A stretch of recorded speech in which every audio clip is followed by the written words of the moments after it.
ఆత్మ సంబంధించింది వారు భవిష్యత్తును చూడగలుగుతారు. ఇప్పుడు ఏంటంటే ఇందాకే చెప్పాను, రామాయణ మహాభారతాలు కూడా నిక్షిప్తం చేయబడింది. ఇప్పుడు అది దానికి ఎగ్జాంపుల్గా నేను ఉదాహరణ చెప్పడమే.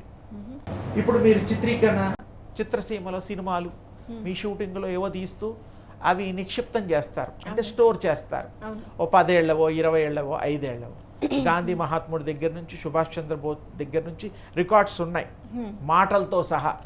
ఎలా ఉన్నాయి అంటే రికార్డ్ చేయబడింది, ఆ పరికరాలు ఉన్నాయి. ఇవి కనబడే పరికరాలు, అవి యోగశక్తితో ఆ పరికరాలు పనిచేస్తాయి. అంత గొప్పది. 100 ఏళ్ల క్రితం 50 ఏళ్ల క్రితం మాటలు రికార్డ్ చేసి కలుగుతున్నప్పుడు ఆ పరికరం కనుక్కున్నది మానవుడే కదా, ఏదో దేశస్థుడు కనుక్కున్నాడు కదా. అలాగే విశ్వంలో విశ్వశక్తి విశ్వవాణి ఉంది. పూర్వం మన పురాణాల్లో కృష్ణుడితో ఆకాశవాణి మాట్లాడింది, కంసుడితో మాట్లాడింది, యక్షులతో మాట్లాడింది, ఎన్నో ఉదాహరణలు ఉన్నాయి. అవన్నీ నమ్మాలంటే నమ్మద్దు, నమ్మేటట్టుగా ఈ ప్రాక్టీస్ చేస్తే నమ్మచ్చు. రోజు మనలో మనం మాట్లాడుకుంటాం తెలుసా అమ్మా ఎవరికైనా? ఎవ్రీడే డైలాగ్ మనకు మనమే. ఆలోచన లేకుండా ఎవరన్నా ఉంటారా? ఒక్క సెకండ్ ఉండరు. సంకల్పాలు అన్నీ ఎదుటితో మాట్లాడేదేమో, అప్పుడు ఈ థాట్ పోయి ఆయనతో మాట్లాడతారు, అమ్మతో మాట్లాడతారు, ఇలా చేద్దాం అలా చేద్దాం, ఇక్కడికి వెళ్దాం అక్కడికి వెళ్దాం, ప్లాన్. అది ఏమీ లేకుండా ఒంటరిగా కూర్చుంటే వాడు మాట్లాడుకుంటారు, ఆలోచిస్తూ ఉంటాడు, అలా చేయాలి ఇలా. ఏమిటో మరి వాడి సృష్టి, మానవ సృష్టి బోల్డ్. అంటే మరి ఇది సత్యం అయినప్పుడు ఆత్మ అంతగా ప్లానింగ్ ఉంటుంది. నిద్రావస్థలో ఒక లెవెల్లో ఉంటుంది, సుషుప్తావస్థలో ఒక లెవెల్లో ఉంటుంది, స్వప్నావస్థలో ఒక లెవెల్లో ఉంటుంది. రోజు మానవుడు ఈ శరీరంలోంచి కనీసం ఒక 11-18 సార్లు బయటికి వెళ్ళి వస్తాడు. అది ఎంతమందికి తెలుసు, గ్రహిస్తారు? అప్పుడు ఈ శరీరాన్ని వదిలేస్తాడు వాడు, బయటకు వచ్చేస్తాడు. అది యోగం చేస్తే మీకు అది తెలిసిపోతుంది. ఇప్పుడు యోగం చేయకపోయినా మీరు వెళ్ళిపోతున్నారు. ఇది మీకు అర్థమయ్యే భాషలో నిద్రపోయినప్పుడు ఎక్కడికో అమెరికాకి వెళ్ళినట్టు, ఫ్లైట్ నడిపినట్టు, ఏదో ఎవరితో షేకండ్ ఇచ్చినట్టు. ఆ ఆత్మ ప్రయాణాలు అవి ఊహ కాదు, అదొక క్రియేషన్. సోల్ క్రియేషన్స్లో బోల్డ్ ఉన్నాయి. ఎక్కడికో వెళ్ళినట్టు, ఏదో చూసినట్టు, అందమైన ప్రదేశాలు, రూపాయి ఖర్చు లేకుండా చూస్తాం సినిమా కదా. మరి అదంతా సత్యమే. నిద్ర నుంచి లెగ్గానే అంతా పోతుంది, ఆ కల్పం అంతా పోతుంది. అది ఏమిటో తెలీదు. కొన్ని గుర్తుంటాయి, కొన్ని గుర్తుంటావు. మానవులు మామూలుగానే ఒక 2-3 రోజులు తిన్నది గుర్తుంటుంది. ఓ 15 రోజుల క్రితం ఏం తిన్నావు 8 గంటలకి అంటే ఏదో బ్రేక్ఫాస్ట్ సంథింగ్ అంటారు కానీ తెలియదు.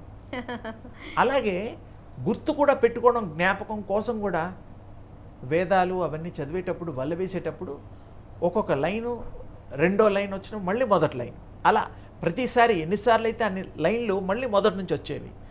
ఆ మెదడులో ప్రింట్ అయిపోతాయి, మెమరీ పెరుగుతుంది. ఇప్పుడు మనం పిల్లలకి చెప్పే చదువుల్లో కూడా వాళ్ళకి మెమరీకి సంబంధించినటువంటి స్పెషల్ కాన్సన్ట్రేట్ చేయాలి, ఎలా గుర్తుంటుందో మరి టీచర్స్ నేర్పితే పిల్లలకి పరీక్షలు బాగా పాస్ అవుతారు. తల్లిదండ్రులు కూడాను పిల్లల్ని పెంచితే సక్రమంగా దాంట్లో వాళ్ళు ఉత్తీర్ణత తర్వాత పరీక్షల్లో ముందు తల్లిదండ్రులుగా వీళ్ళు ఉత్తీర్ణత కావాలి. అంటే తీసుకోవాల్సిన జాగ్రత్తలు ఏమిటంటే పెంచడం, పిల్లల్ని పెంచాలి, చక్కగా పెంచాలి, మంచి విషయాలు నేర్పాలి, మంచి ఆహారం ఇవ్వాలి, మంచి అలవాట్లు వారికి అలవాటు చేయాలి, భక్తి నేర్పాలి. ఈ కాలంలో అసలు పిల్లల్లో భక్తి అనేది చాలా తగ్గిపోయింది, అరుదైపోయింది. ఎందుకు అయిపోయింది అంటే వాళ్ళకి నేర్పేవాళ్ళు లేరు. ఎందుకంటే పొద్దున వీళ్ళు లెగకముందే స్కూల్కి 6:30-7:30 కల్లా వెళ్ళిపోతున్నారు. వచ్చేసరికి వాళ్ళు ఈయన వచ్చేసరికి తల్లిదండ్రులు వచ్చి, తల్లి ఉంటుంది కానీ తండ్రి వచ్చేసరికి పిల్లలు పడుకుంటారు. అంటే చిన్న వయసు వాళ్ళు, పెద్దవాళ్ళు పడుకోరు, వాళ్ళు మొత్తం 2-3 దాకా తిరుగుతూ ఉంటారు. ఇక వాళ్ళ వేరే పద్ధతి. ఈ చిన్నపిల్లల గురించి మాట్లాడితే ఏమిటంటే వాళ్ళకి నేర్పాలి. మా చిన్నతనంలో తల్లిదండ్రులు ఉన్నప్పుడు వాళ్ళు ఈ తొడ మీద కూర్చోబెట్టుకొని పూజ నేర్పేవారు. పూజ చేసేటప్పుడు చూడమనేవారు, అక్షింతలు వేసేవారు, పువ్వులు వేయించేవారు. ఎందుకు? తర్వాత వాడికి అలవాటు అవ్వడం కోసం. మంచి నేర్పేవారు. నమస్కారం, సాష్టాంగం, దండం పెట్టుకోవడాలు, ఇవన్నీ నేర్పేవారు. దండం పెట్టుకొని ఇలా దండం పెట్టుకోవడం వల్ల ప్లస్ మైనస్ కలుస్తాయి. అప్పుడు ఆ పవర్ బాడీలో ఒక విధమైనటువంటి తేజస్సు, ప్రకంపనలు వస్తాయి. అంతకే కానీ నమస్కారం అంటే ఏదో ఊరికే సరదాగా పెట్టడం కాదు. ఇప్పుడు ఈ నమస్కారం పోయి షేకండ్ అనేది వచ్చింది అంటే షేకండ్ ఇవ్వడం వల్ల కూడా ఒక ప్రాబ్లం ఉంది. వీడిలో ఉండే ఒక ఎనర్జీ ఆటోమేటిక్గా ఎదుటివాడికి వెళ్ళిపోతుంది. వాళ్ళలో ఉండేటువంటి కొంత మంచి ఎనర్జీ కానివి ఇలాంటివి వీళ్ళు తెలియకుండానే తీసుకోవడం జరుగుతుంది.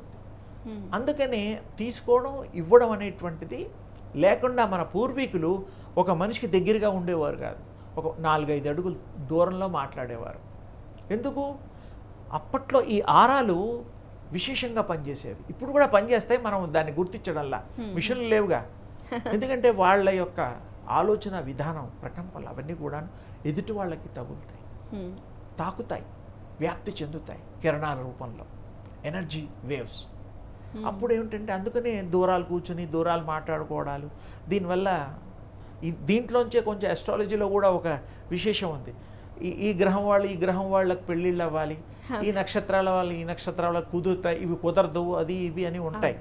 ఎందుకంటే అవి సఖ్యంగా ఉంటాయి, మిగతా వాళ్ళు దెబ్బలాడుకుంటారు, పడదు, వాళ్ళ ఫ్యామిలీస్ ఇబ్బంది పడతాయి, గుణాలు గణాలు అన్నీ చూసుకుంటారు. ఎందుకంటే యోగశాస్త్రాన్ని మన అస్ట్రాలజీలో కూడా జ్యోతిష్యము, జ్యోతి యొక్క స్వరూపంతో భవిష్యత్తును చూడగలిగేటువంటిదే జ్యోతిష్యము.